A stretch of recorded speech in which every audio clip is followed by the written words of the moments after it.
আপনার পিঠে আমি লাঠির বাড়ি মেরে এটারে শোধবোধ করে দিতে চাই। সাইয়েদনা ওমরে ফারুক হাতের জামা এরকম করতে শুরু করছে, আয় এদিকে আয়, তোরে শোধবোধ করাই। বিশ্বনবী বললেন, ওমর রাখো, এটা বান্দার হক, মিটাতে দাও। বিশ্বনবী বললেন, আসো তুমি এসে আমার পিঠে লাঠি দিয়ে চাবুক দিয়ে বাড়ি মারো। সাহাবী বলে, ও নবী, তখন দুর্ভিক্ষের সময়ের যুদ্ধ ছিল, আমাদের গায়ে জামা ছিল না। যখন আপনি আমার চাবুকটা পিঠের মধ্যে মেরেছেন, আমার পিঠে তখন জামা ছিল না। আপনি যদি যথা নিয়মে কেসাসটা আদায় করতে চান, আপনার জামাটা খুলেন, খালি পিঠের মধ্যে বাড়িটা মারিস। এবার আর ওমরে ফারুককে ধরে কে? এদিকে আয়, তোরে দেখাইতেছি। বিশ্বনবী বললেন, ওমর থামো, মারতে দাও। বিশ্বনবী উনার জুব্বাটা উপরের দিকে উঠালেন, পিঠের মধ্যে বাড়ি দেওয়ার জন্য ওই সাহাবীকে ডাকলেন। ওই সাহাবী বিশ্বনবীকে পিছন দিক থেকে জড়িয়ে ধরে ওই মোহরে নবুয়তের মধ্যে চুমু দিয়ে ফেলেছে। সাহাবী বললেন, নবী গো, এই নাটক করার জন্য আপনি আমারে মাফ করে দিয়েন। আপনি বিশ্বনবী, উদম গায়ে আপনারে দেখা যায় না, খালি গায়ে আপনারে দেখা যায় না। শুনেছি আপনার পিঠের মধ্যে মোহরে নবুয়ত আছে। অনেক দিনের সাধনা, জল্পনা কল্পনা, আপনার মোহরে নবুয়তে আমার ঠোঁটটা আমি লাগাবো।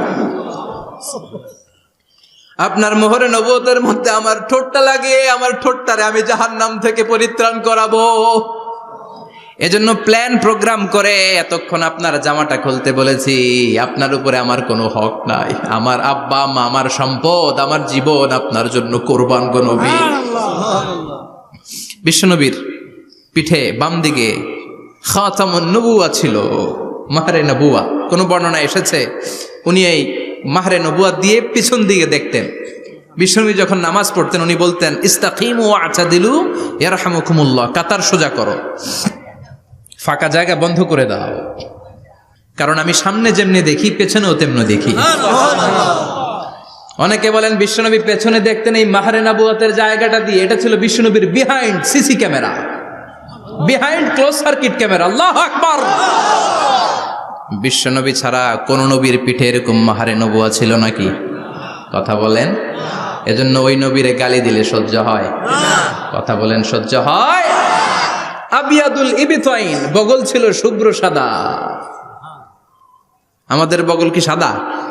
দুর্গন্ধ, কুৎসিত, কালো, তাই না? বিশ্বনবীরটা কালো? কথা কোন? শুভ্র সাদা।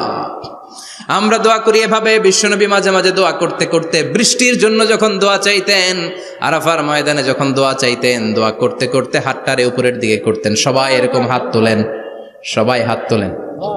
বিশ্বনবী মাঝে মাঝে আবেগের চোটে এইখান থেকে হাতটা এই জায়গায় নিয়ে যেতেন। সুবহানাল্লাহ। বিশ্বনবী যখন হাত আবেগের চোটে উপরের দিকে উঠাতেন, বিশ্বনবীর বগল দেখা যেত। সাহাবারা বলতেন, হাত্তা ইরা বায়াদু ইবতাইহি, এই সুযোগে আমরা দেখতাম ওনার বগলটা ধবধবে সাদা, কোনো দাগ ছিল না। মুস্তাওয়াল জাবিন, প্রশস্ত ললাট ছিল। আসাম্মুল আনফ, খাড়া নাক ছিল। বিষ্ণুনবীর নাক কিন্তু বোচা ছিল না। এরকম চ্যাপটা নাকরে আপনারা কোম্পানিগঞ্জে কি বলেন? চাকমা? কি নাক? হ্যাঁ, বুসা। নাক বুসা বা বোচা। বিষ্ণুনবীর নাক এই চাকমা স্টাইলে নাক ছিল না, খাড়া ছিল, খাড়া নাক ছিল। সুবহানাল্লাহ পড়ো। মুফাল্লিজুল আসনান, দাঁতগুলো ছিল পরিপাটি। বিশ্বনবীর দাঁতের দিকে তাকালে, বিশ্বনবীর হাসির দিকে তাকালে মনে হতো হাসিতে যেন মুক্তা ঝরে।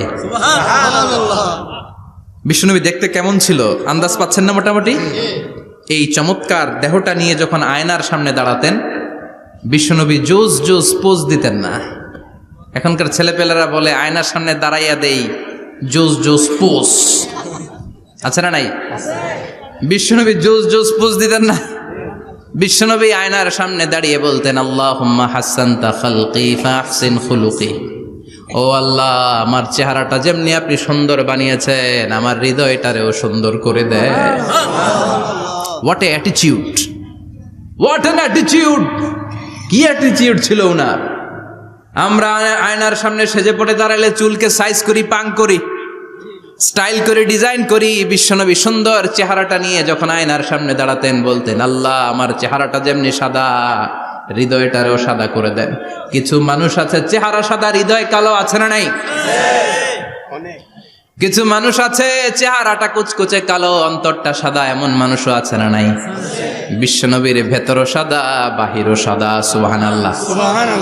আর এই সুন্দর সাদা দেহ নিয়ে আয়নায় দাঁড়িয়ে পড়তেন, আল্লাহ চেহারা যেমনি সুন্দর চরিত্রটাও সুন্দর করে দেয়। এজন্য আয়নার সামনে দাঁড়িয়ে এই দোয়ার দরকার, আছে না নাই? পড়তে রাজি আছেন? মনে থাকবে না মাহফিল শেষ ভুলে যাবেন? মনে থাকবে? আয়নার সামনে আপনি যখন দাঁড়াবেন, আপনার স্ত্রী যখন দাঁড়াবে, আপনার বাচ্চারা যখন দাঁড়াবে, বলে দিবেন বাবা আয়নার সামনে দাঁড়ানোর দোয়া পড়ো। কত অসাধারণ দোয়া! পড়েন আওয়াজ করে আমার সাথে, আল্লাহুম্মা হাসানতা খালকি ফাআহসিন খুলুকি, আল্লাহুম্মা হাসানতা খালকি ফাআহসিন খুলুকি। এর মানে আল্লাহ আমার চেহারাটা করেছো সুন্দর, আমার আচরণ আমার চরিত্রটাও সুন্দর করে দাও। চিৎকার করে পড়েন আমিন। তাহলে বিশ্বনবীর ব্যাপারে 3টা কথা আমরা শুনবো বলেছিলাম, প্রথমটা শুনে ফেলেছি। মানে উনি দেখতে কেমন ছিল, উনি দেখতে কেমন ছিল, এর মধ্যে আমাদের আমলের কিছু নাই, শুধু বর্ণনা করা আর শোনা আর বিশ্বনবীকে ভালোবাসা, ঠিক কিনা? কারণ উনার না খাড়া, আমার তো খাড়া নাও হইতে পারে। উনি সুন্দর, আমি তো শ্যামলা হইতে পারি, কারণ এটা আল্লাহর দেয়া পরীক্ষা, ঠিক কিনা? দ্বিতীয় পয়েন্ট থেকে আমাদের আমল শুরু। দ্বিতীয় পয়েন্ট ছিল বিশ্বনবীর আচরণগত বৈশিষ্ট্য।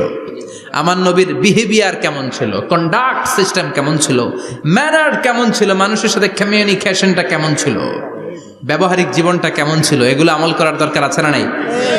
কষ্ট হচ্ছে? কষ্ট হচ্ছে? মনোযোগ আছে তো? মনোযোগ আছে না গেছে?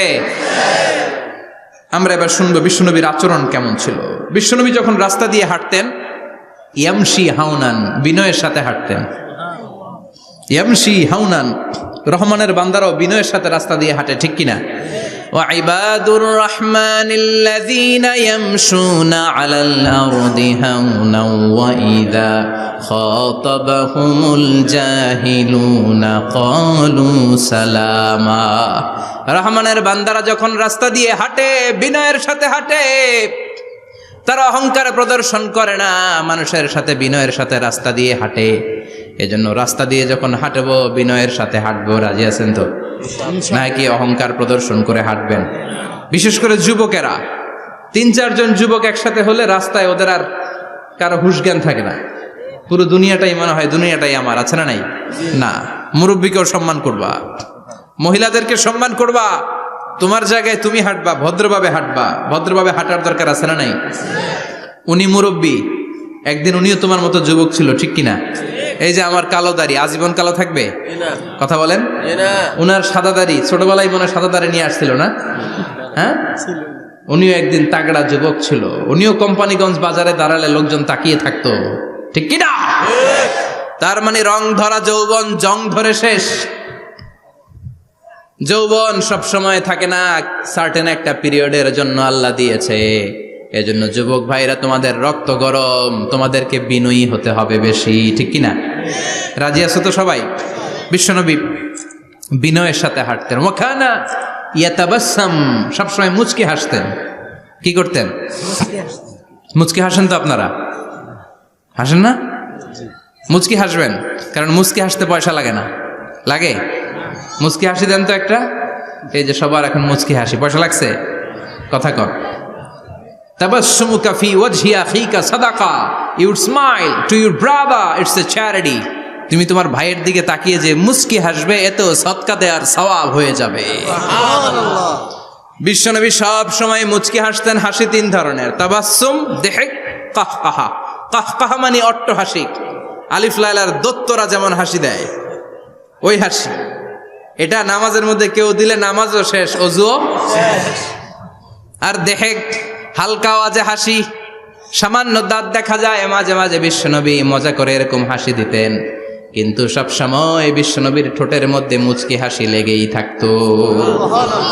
তাহলে আমরা বিনয়ের সাথে হাঁটবো, নাম্বার 1। নাম্বার 2, সবসময় মুচকি হাসবো। রাজি আছেন?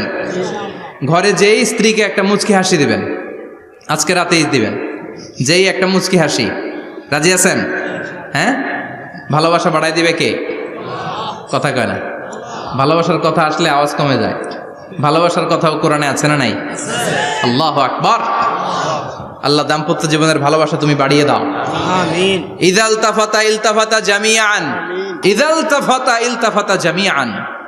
বিশ্বনবীর যদি ডানে বায়ে কোথাও তাকানোর দরকার হতো উনি আর চোখে তাকাতেন না। অনেকে এইভাবে বসে আছে, ডানে এমনে তাকায়, এমনে আছে না নাই, এইভাবে এমনে তাকায়, আছে না নাই, এভাবে তাকানো যাবে না। বিশ্বনবী ডানে তাকানোর দরকার হলে ইলতাফাতা জামিআন, অ্যাবাউট টার্ন, ঘুরে যেতেন, ঘুরে এইভাবে তাকাতেন। আবার বায়ে তাকানোর দরকার হলে বুকটা নিয়ে শরীরটা নিয়ে ঘুরে যেতেন, এইভাবে তাকাতেন। সুবহানাল্লাহ পড়বেন না? আর চোখে তাকানো কি ভালো স্বভাব? বিশ্বনবী ইদাল তাফাতা ইলতাফাতা জামিআন, যেদিকে তাকাবেন ওদিকে ফুল্লি মনোনিবেশ করতেন, তারপরে তাকাতেন। সুবহানাল্লাহ পড়েন। ওয়া কানা মুস্তাহিয়ান, লাজুক ছিলেন, বেশ লাজুক। এখন সমাজে লাজুকতা নাই, লাজ শরম আমরা হারাতে বসেছি, ঠিক কিনা? বিশ্বনবী আসাদ্দু হায়াআন মিনাল আযরা ফি খিদ্রিহা, যেই মেয়েদের বিয়ে হয় নাই, এমন ভার্জিন নারী, কুমারী নারী যারা পর্দার ভেতরে অনেক লাজুক হয়ে বসে থাকে, বিশ্বনবী পর্দার আড়ালের ওই কুমারী নারীদের চাইতেও বেশি লাজুক ছিলেন। এত লাজুক ছিলেন, এত লাজুক ছিলেন, লজ্জা পেলে চেহারাটা বিশ্বনবী লাল হয়ে যেত।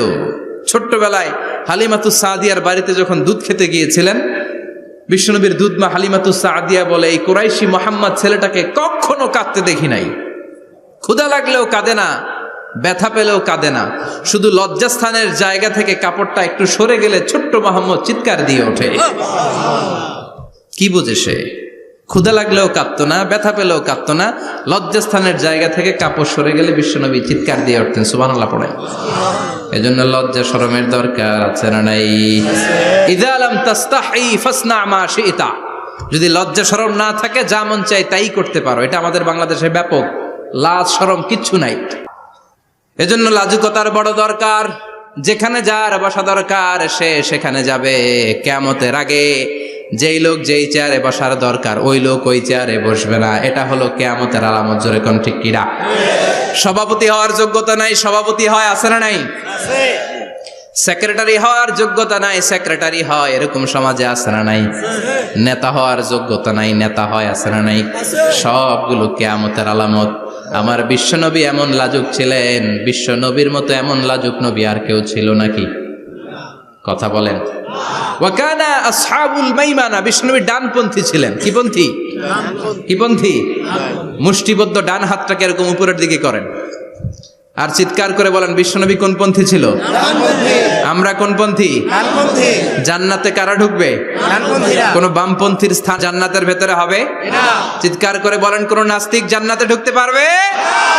এজন্য নবীদের মতো ডানপন্থী হতে হবে। জোরে কোন ঠিক কিনা? বিশ্বনবী সব ভালো কাজগুলো ডান দিক দিয়ে করতে পছন্দ করতেন। জামা পরলে ডান দিক দিয়ে, খাবার বিতরণ করলে ডান দিক দিয়ে, মুসাফা করা শুরু করলে ডান দিক দিয়ে, ডান দিক দিয়ে ভালো কাজ বিশ্বনবী পছন্দ করতেন। সুবহানাল্লাহ পড়েন। আসহাবুল মাইমানা, বিশ্বনবী মেহমানদারি করতে পছন্দ করতেন। আমরা করি তো? মেহমানদারি করান? মেহমান ঘরে আসলে ভালো লাগে? খারাপ লাগে কার কার দেখি? সবার ভালো লাগে, কিন্তু আমরা অনেকে খুশি হই না। মেহমান আসলে নাখোশ হই, নিজে খাইতে পাই না। মেহমান আইছে কে? খাওয়ামো করতে, খাওন নাই, যেন ও খাওন বানাইছে। খাওন পাঠায় কে? আল্লাহ। রিজিক দেয় কে? আল্লাহ। গোটা বিশ্বের সবাই মিলে আমরা একটা চাল বানাতে পারবো নাকি? ও মিয়া চাইনিজ চাউল না, চাইনিজ ডিম না, ওগুলা সবাই পারে, ঠিক কিনা? আল্লাহর বানানো ন্যাচারাল চাল, গাছের মধ্যে হওয়া যেই চাল, ধান আল্লাহ তৈরি করেছে, এরকম ধান, এরকম একটা পেয়ারা, এরকম ছোট্ট একটা কমলার টুকরা গোটা বিশ্বের সবাই মিলে বানাতে পারে নাকি? এজন্য রিজিকের মালিক কে? মেহমান আপনার রিজিকে ভাগ বসাতে আসে না, সে তো তার রিজিক নিয়ে আসে।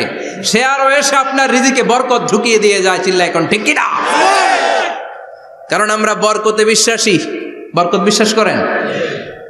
5 লাখ টাকা মাসে কামায়, ডাইন হাতে বা হাতে, আছে না নাই?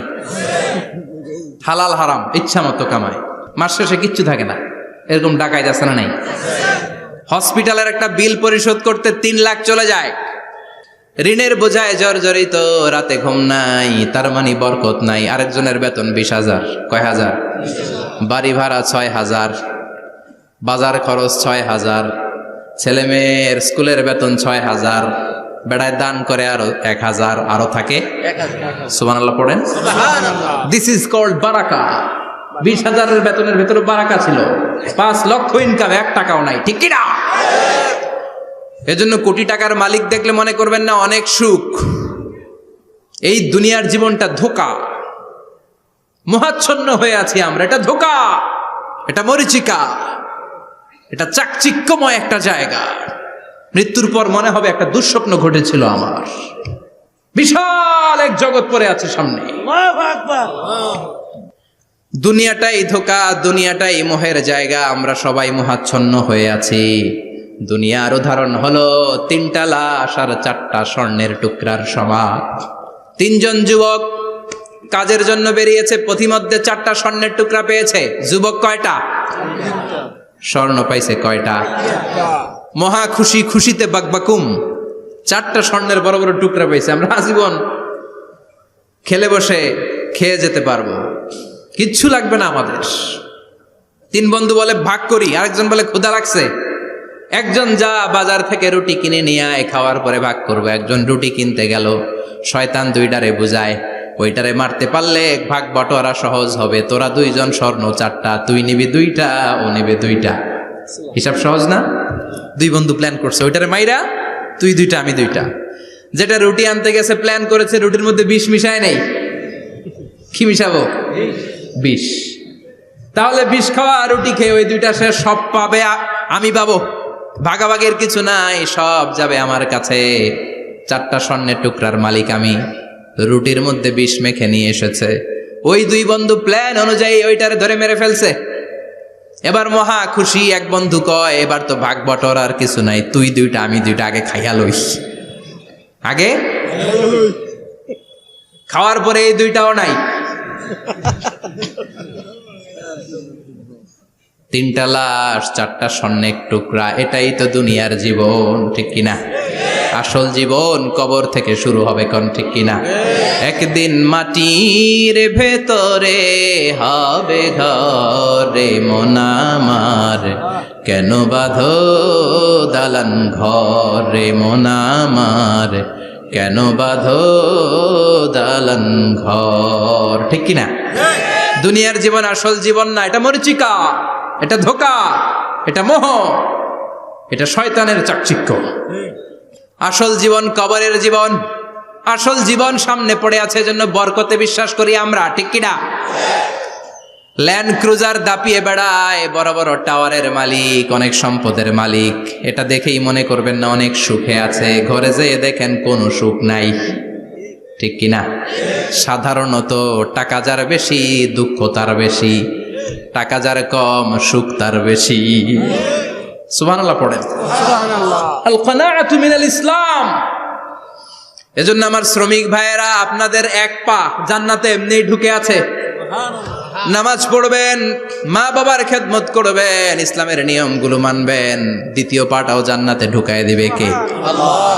আর যারা কোটি কোটি টাকার পাহাড় বানিয়েছে, ওদের হিসাবের ফিরিস্তি অনেক বড়। বিশাল বাড়ির মালিক, ল্যান্ড ক্রুজার চালায়, সাবরোলেট চালায়, পোরশে, ফারারে, ল্যাম্বরগিনি চালায়, আছে না নাই? ঘরে সুখ নাই, রাতে ঘুম নাই, টেনশন আর টেনশন। 4টা ট্যাবলেট খেয়ে আধা ঘন্টা ঘুমাতে পারে না, এরকম ধনী আছে না নাই? সব ধনীরা আবার এক পাল্লায় মাইপেন না। মাথার ঘাম পায়ে ফেলে যেই ধনী ব্যবসায়ীরা বড় লোক হয়েছে, ওদের ঘরে ঠিকই শান্তি আছে। তার মানে টাকা যার বেশি, ওষুধ তার বেশি, কিচ্ছু খেতে পারে না। দেখবেন ধনীদের খাবারের ডায়েটে থাকে ভেজিটেবলস আইটেম, ঠিক কিনা? এমনি হজম হয় না, আবার ডাক্তারের কাছে গেলে বলে কিচ্ছু খাবেন না, খালি ঘাস খাবেন। কি খাবেন? মানে ভেজিটেবল খাবেন, সবজি খাবেন তো সুস্থ থাকবেন, আছে না নাই? ঘুম নাই, শান্তি নাই। এই যে কোম্পানিগঞ্জ বাজারের যারা কুলি মজুর শ্রমিক, এদের ঘুমে ঝামেলা আছে? কথা বলেন। ধনী পয়সাওয়ালা কোটিপতি, সে ঘুমের ট্যাবলেট খায়। ঘুমের জন্য যে ট্যাবলেট লাগে রিক্সাওয়ালা ওইটাই জানে না, ঠিক কিনা? 1000 কোটি টাকার মালিক হলে বাড়ি কিনা যায়, গাড়ি কিনা যায়, সুখ কিনা যায় না। কোম্পানিগঞ্জ বাজারে সুখ বিক্রি হয় এমন দোকান আছে নাকি? কথা কন, একটাও নেই। কি করলেন আপনারা? সুখের দোকান দিতে পারলেন না। কি আজীব তামাশা! টাকা দিয়ে সুখ কিনা যায় না, গাড়ি কিনা যায়, বাড়ি কিনা যায়, কিন্তু সুখ নো ওয়ে, কেনা যায় না। টাকা হলে জাজিম কিনা যায়, বালিশ কিনা যায়, ঘুম কিনা যায় না। ঘুম কিনা যায়? ফার্মেসিতে ডাক্তারের কাছে যে যদি বলেন 2000 টাকার ঘুম দেন, দিবে? ডাক্তার কি বলবে? ধুর মিয়া, আমারই ঘুম আসে না, তোমারে আমি ঘুম বিক্রি করব। আচ্ছা না নাই? শ্রমিক ভাই, রিক্সাওয়ালাদের ঘুমের ঝামেলা নাই, যেখানে রাই তো ওইখানেই, যেখানে রাই তো ওইখানেই কাই। ওর মাথা লাগতে দেরি বিছানায়, নাক ডাকতে দেরি হয়, ওর নাকের ডাকের আওয়াজে ট্রাকের ইঞ্জিনও ফেল। ঠিক কিনা? এজন্য আমরা বরকতে বিশ্বাসী। অল্প খাবো, অল্প পড়বো, অল্প জমাবো, অল্পের ভেতর বরকত দিয়েছে কে? এজন্য মেহমান আসলে বিশ্বনবী খুশি হতেন, আমরাও মেহমান আসলে খুশি হব। রাজি আছি না নাই? সবাই রাজি? মেহমানদারি করাবেন তো? এরপরে বিশ্বনবী ইনসাফ করতেন। কি করতেন? ইনসাফ করতেন। বিচার করার সময় বিশ্বনবী ইনসাফ করতেন। গোটা বিশ্বকে ইনসাফ শিখিয়েছেন বিশ্বনবী। আমাদের দেশেও তো ইনসাফ হয় না? হাইকোর্টে, সুপ্রিম কোর্টে, গ্রাম্য সালিশে আছে?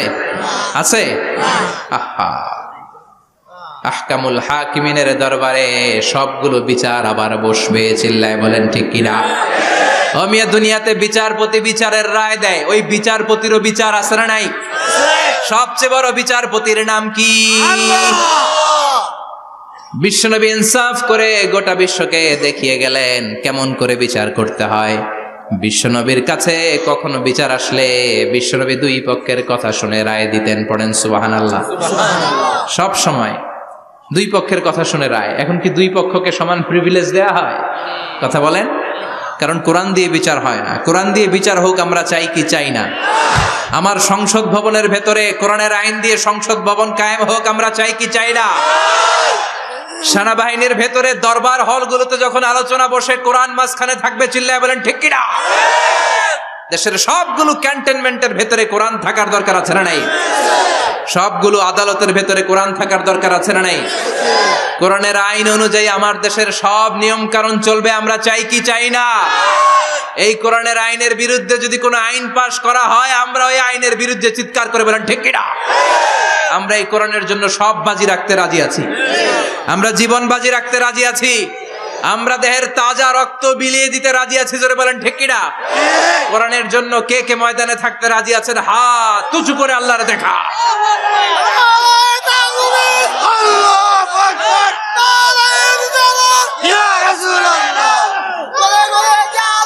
ইসলামের শত্রুরা হুঁশিয়ার সাবধান, ইসলামের শত্রুরা হুঁশিয়ার সাবধান, নারায়ে তাকবীর, আল্লাহু আকবার। আল্লাহ কোরআনের জন্য যে ভালোবাসাটাকে তুমি কবুল করো। আমরা যেন দেখে যেতে পারি যে এই দেশে কালেমার পতাকা পতপত করে উড়েছে। আমরা যারা ইসলামের পক্ষে, এটাই আমাদের অপরাধ। আমরা ইসলামকে একটা বিজয়ী শক্তি হিসেবে দেখতে চাই। আমরা ইসলামকে পার্লামেন্টের ভেতরে দেখতে চাই। আমরা কালিমার পতাকা পতপত করে উঠছে এটা দেখে যেতে মরতে চাই। চিল্লায় বলেন ঠিক কিনা? বিশ্বনবী ইনসাফ শিখালেন। বিচার আসলে দুই পক্ষের কথা শুনতেন। বিশ্বনবীর স্ত্রী সাওদা এসে বলে, নবী, আমি আপনার কুমারী বউ আয়েশার ঘরে তরকারি নিয়ে গিয়েছিলাম, ঝোল নিয়ে গিয়েছিলাম, কোন বর্ণনায় পায়েস নিয়ে গিয়েছিলাম। তরকারি দেওয়ার পরে আপনার স্ত্রী রেগে বলে, তরকারি দিলা কেন? আমি কি তরকারি রাঁধতে পারি না? আনলা কেন? রাগের চোটে তরকারির ঝোল নিয়ে পায়েস নিয়ে আমার গালের মধ্যে মাখিয়ে দিয়েছে আপনার বউ। আপনি তো শ্রেষ্ঠ বিচারক, ও নবী বিচার করে দেন। দুই বউয়ের মধ্যে ঝগড়া আছে না নাই? বিশ্বনবী সাউদার কথা শুনলেন, মা আয়েশাকে ডেকে পাঠালেন। মা আয়েশারে বললেন, ও আয়েশা, আসলে এমনটা করেছো নাকি?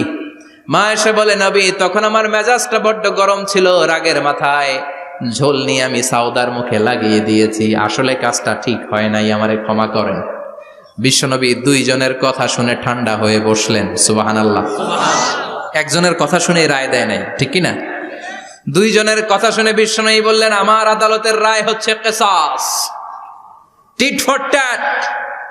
যেমন করেছো তেমন, ঘুষি মারলে ঘুষি, গুতা মারলে গুতা, ঠেলা মারলে ঠেলা। আছে না নাই? সাউদাকে যেমনি তুমি পায়েস মাখিয়ে দিয়েছ, সাউদাও পায়েসের বাটি থেকে কিছু পায়েস নিয়ে আয়েশার গালে মাখো। সুবহানাল্লাহ পড়েন।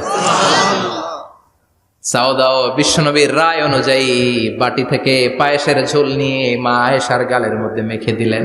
মা আয়েশা কি আর করবেন, হেসে দিলেন। সাইয়েদাতুনা সাউদাও হাসলেন, বিশ্বনবীও হাসলেন। আরশের উপর থেকে খুশি হয়ে গেল কে? এজন্য কোরআন দিয়ে যদি, কোরআনের নিয়ম দিয়ে যদি, বিশ্বনবীর শেখানো পন্থায় যদি বিচার হয়, ওই বিচারের মধ্যে ইনসাফ থাকবে, জুলুম থাকবে না। ওই বিচারের মধ্যে কোনো স্কাইপি কেলেঙ্কারি হবে না। আমাদের টেলিফোনের ফোনালাপ ফাঁস হয়ে যায়, স্কাইপি ফাঁস হয়ে যায়, অনেক ঝামেলা হয়ে যায়, আছে না নাই? এরপরেও জনগণের চোখ খোলে না। আল্লাহ তুমি চোখ খোলার তৌফিক দাও।